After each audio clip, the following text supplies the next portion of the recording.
Hello everyone. आप सभी का वीएस क्लासेस में स्वागत है।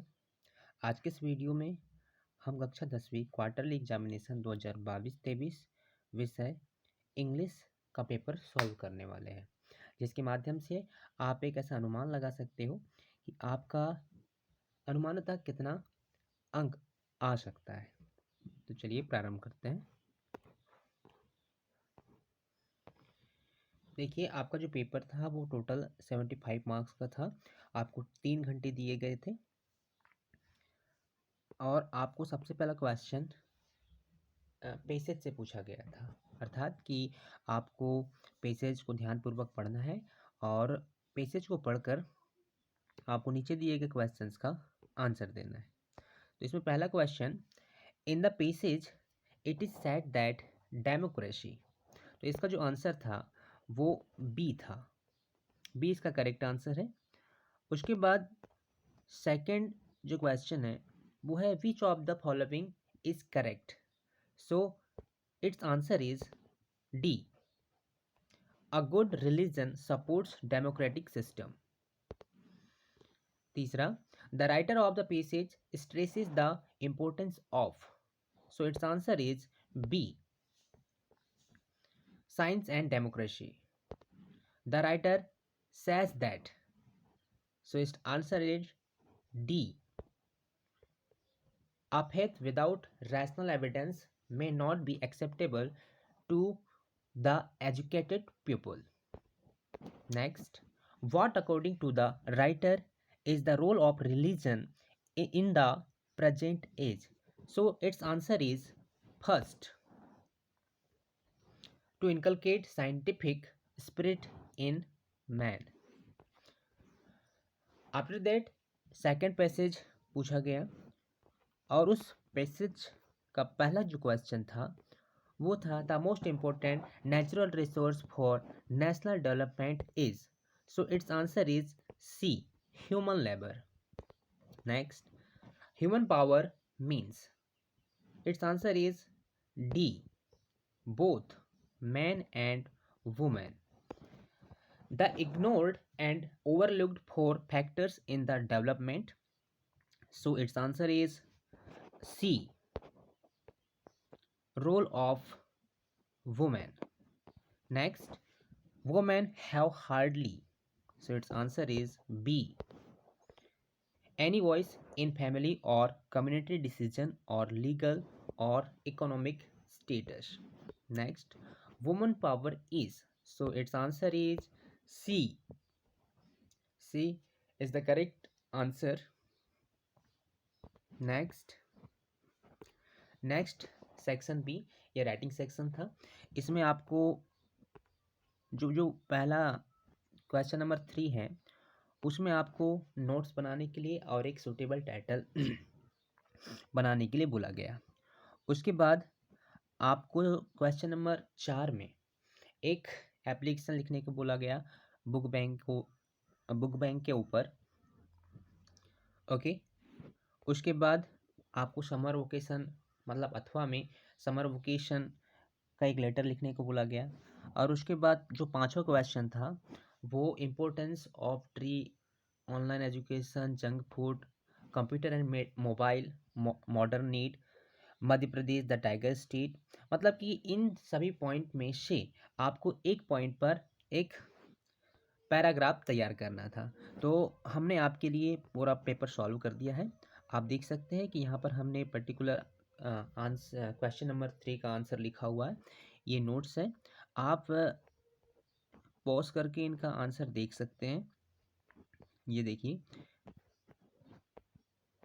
मैंने यह जो पेपर है पूरी तरीके से सॉल्व किया है। आप हर एक क्वेश्चन का आंसर आसानी से देख सकते हैं कि आपको किस तरीके से लिखना चाहिए था। आप इन क्वेश्चंस का आंसर लिख भी सकते हो क्योंकि इन फ्यूचर आपको ऐसे क्वेश्चन की ज़रूरत पड़ सकती है। आपके एग्जाम में फिर से ये क्वेश्चंस आ सकते हैं। ये देखिए, हमने यहाँ पर एक लेटर भी लिखा हुआ है जो समर वोकेशन के ऊपर है। उसके बाद यहाँ पर एक पैराग्राफ भी आपको दिखाई दे रहा है। जो इम्पोर्टेंस ऑफ ट्री के ऊपर है। और उसके बाद क्वेश्चन नंबर 6। क्वेश्चन नंबर 6 में आपको पर्टिकुलर एक इमेज दी गई थी और उस इमेज के माध्यम से आपको एक आर्टिकल तैयार करना था, पैराग्राफ तैयार करना था। तो हमने यहाँ पर क्वेश्चन नंबर 6 का भी आंसर लिख दिया है। आप पोस्ट करके इन सभी क्वेश्चन का आंसर देख सकते हैं और लिख भी सकते हैं। चलिए अब सेक्शन सी पर चलते हैं, जो ग्रामर सेक्शन है। इसमें पहला जो है वो फिल इन द ब्लैंक्स है और इसका पहला question, I blank buy that mobile if I had money. So इसका जो आंसर है वो है वुड। वुड इसका करेक्ट आंसर होगा। उसके बाद second, blank he worked hard he failed. So इसका आंसर हो जाएगा अनलेश। अनलेस इसका करेक्ट आंसर है। उसके बाद would you like to take blank tea. So इसका आंसर है सम। सम इसका बिल्कुल करेक्ट आंसर। उसके बाद we blank to follow the traffic rules. So इसका आंसर होगा ought. Ought. Next, they didn't play well. So इसका आंसर होगा येट। इसमें येट बिल्कुल करेक्ट होगा। After that, blank Ganga is the sacred river. So इसका आंसर होगा द, क्योंकि यहाँ पर गंगा नदी की बात की जा रही है और गंगा नदी के पहले हम द का प्रयोग करते हैं। क्लियर? ओके। आगे आगे है हमारा डू एज डायरेक्टेड। तो डू एज डायरेक्टेड में जो पहला क्वेश्चन है वो है he cut her fingers. Finger changes into negative. आपको इस सेंटेंस को नेगेटिव में चेंज करना था, तो हमने यहाँ पर नेगेटिव में चेंज करके बताया है। देखिए ये इसका नेगेटिव बन गया, he did not cut her finger. उसके बाद जो दूसरा क्वेश्चन है डुअल डायरेक्टेड में, he did not go to school, he was ill. इसमें हमें बिकॉज के माध्यम से दोनों सेंटेंस को कंबाइन करना था, तो हमने यहाँ पर आपको कंबाइन करके बता दिया है। आप देख सकते हो ये बन जाएगा जब हम बिकॉज का यूज करेंगे। तो क्या बनेगा, he did not go to school because he was ill. Clear? उसके बाद तीसरा जो क्वेश्चन है वो है Anil has 2 pens, change into present perfect tense. आपको यहाँ पर जो सेंटेंस दिया है इसको प्रेजेंट परफेक्ट टेंस में चेंज करना है। अगर हम प्रेजेंट परफेक्ट में चेंज करते हैं तो ये बन जाता है अनिल हैज हैड 2 पेन्स।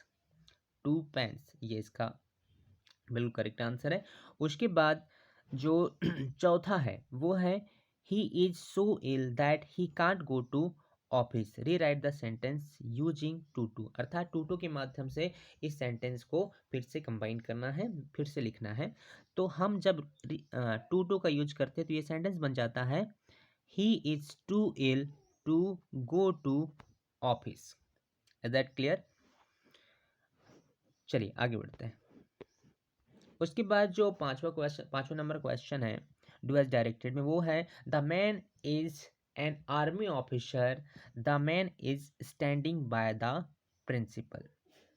अगर हम इसे कंबाइन करें, क्या बोल रहा है देखिए, combine the sentence using who, मतलब कि हु के माध्यम से इस सेंटेंस को कंबाइन करना है। तो अगर हम इसको कंबाइन करें तो क्या हो जाता है, the man who is standing by the principal is an army officer. ये इसका बिल्कुल करेक्ट आंसर है।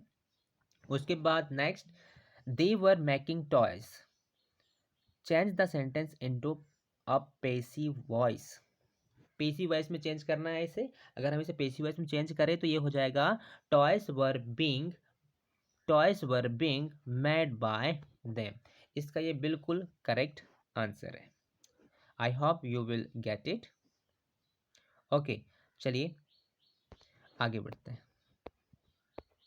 अब सेक्शन नंबर डी, ये टेक्स्ट बुक से कुछ ऑब्जेक्टिव टाइप के क्वेश्चंस थे।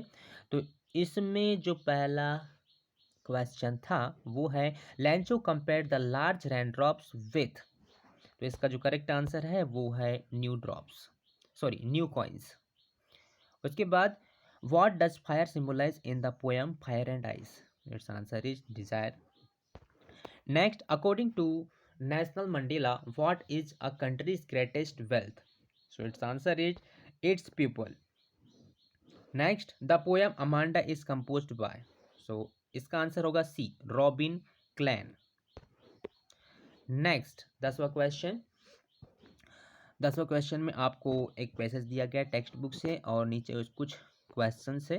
तो पहला क्वेश्चन इसमें पूछा गया, who is the writer of the lesson from which this text has been taken? तो इसका आंसर होगा नेल्सन मंडेला, मतलब कि ये जो पैसेज है वो नेल्सन मंडेला वाले पार्ट से लिया गया है।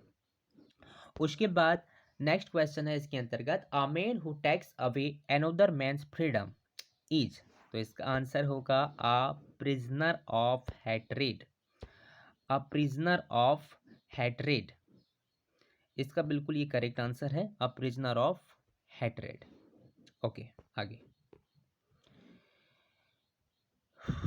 आगे है, find out the word, find out the word from the above text which is opposite of the word wide. तो इसका आंसर होगा नैरो। बहुत ही सिंपल क्वेश्चन पूछा गया, नैरो इसका करेक्ट आंसर है। उसके बाद नेक्स्ट आपको एक पोएम दी गई है, if strolling forth a beast you view whose hide with spots is peppered as soon as he has lapped on you, you will know it is the leopard. 12 do no good to roar with pain, he will only lap and lap again. तो इसमें जो पहला question था वो है, from which poem have the above lines been taken? So its answer is first, first is the correct answer. Next is, who has written this poem? This poem has been written by Carolyn Wells, Carolyn Wells. Okay, आगे, what does the word beast mean? So its answer is animal. Beast means animal. अब उसके बाद आपको कुछ questions दिए हुए हैं, आप देख सकते हैं। क्वेश्चन नंबर 11 में बहुत सारे क्वेश्चंस पूछे गए, आपको यहाँ पर कोई 6 क्वेश्चन सॉल्व करने थे। हमने पूरे क्वेश्चन को सॉल्व करके आपको बताया है। यहाँ पे देखिए आपको क्वेश्चंस दिख रहे हैं, आप देख सकते हो, ये आपके क्वेश्चंस है। ये क्वेश्चन नंबर, अगर हम 14 की बात करें तो यहाँ पर एक ही क्वेश्चन में 2 क्वेश्चन पूछ लिया गया है। मतलब कि देखिए ये क्या पूछा है, how did Mandela's hunger for freedom change his life, और नीचे भी यही क्वेश्चन पूछा गया, how did Mandela's hunger for freedom changes his life. तो हमें क्या करना है, ऊपर वाले ऊपर वाला जो है, ऊपर वाला जो आपको ये जो दिख रहा है, इसकी बात करें हम, तो इसको हमें यहाँ पर बिल्कुल भी नहीं देखना है। इसको यहाँ से क्या करना है, हमें हटा देना है, यहाँ से हटा देना है। ये हमारा नीचे दिया हुआ है, तो हम इसमें जो 14 नंबर का जो पहला वाला क्वेश्चन है उसमें हम मानेंगे, the sight of the food maddened him, what does this suggest, what compelled the young seagull to finally fly. So ये इसका क्वेश्चन है, और उसके बाद जो ऊपर वाला था उसको हम नीचे कर देंगे, कोई प्रॉब्लम नहीं है। आपको इसका पूरा सॉल्व नीचे देखने को मिल जाएगा, सॉल्यूशन मिल जाएगा आपको। ये देखिए ये क्वेश्चंस है, उसके बाद आपको पूरे क्वेश्चंस का आंसर 1 बाय 1 देखने को मिलेगा। तो ये सभी क्वेश्चंस का आंसर है, आप पोस्ट करके इन सभी क्वेश्चंस का आंसर देख सकते हैं और इन्हें लिख भी सकते हैं। ये देखिए हमने पूरा क्वेश्चन सॉल्व किया आपके लिए, एक भी क्वेश्चन नहीं छूटा है। आप आसानी से इन क्वेश्चंस को हल कर सकते हैं, सॉल्व कर सकते हैं।